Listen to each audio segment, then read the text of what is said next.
I think freedom is weird. Freedom is weird for empaths because you don't know who you are when you're just expressing for you. And it might have been lifetimes or eons that you were doing that same codependent thing. And you actually are confused what to do with yourself when you're coming into your own power and getting in touch with your own source of fuel and motivation and your own self-expression, your own voice. It's a lonely path because there's not too many people that do express truly authentically. You can't look to anyone else.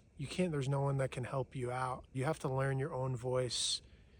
You have to explore, you have to dig deep in yourself. The more you raise your vibration and unlock love inside yourself, the less people in the outside world will uplift you.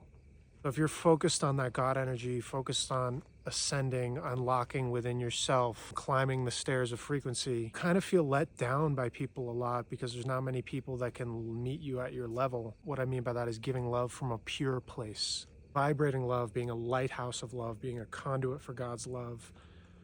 So those souls are kind of wider in their emotional palette, and they always keep an ear for God. They always keep room in their consciousness, a portion for God. They're bridging worlds a lot, seekers, mystics, because you're always waiting for the new influx of energy from God. I've been having a crisis of motivation myself. I've been getting caught up in anger, like really doomsday gloom. What's the point? I hate this. I don't want to get up and even walk outside my door.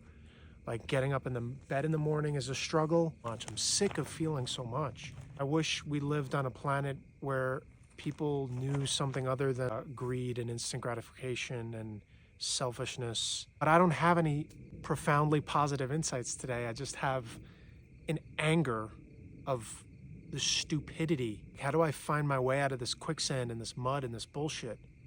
This war consciousness.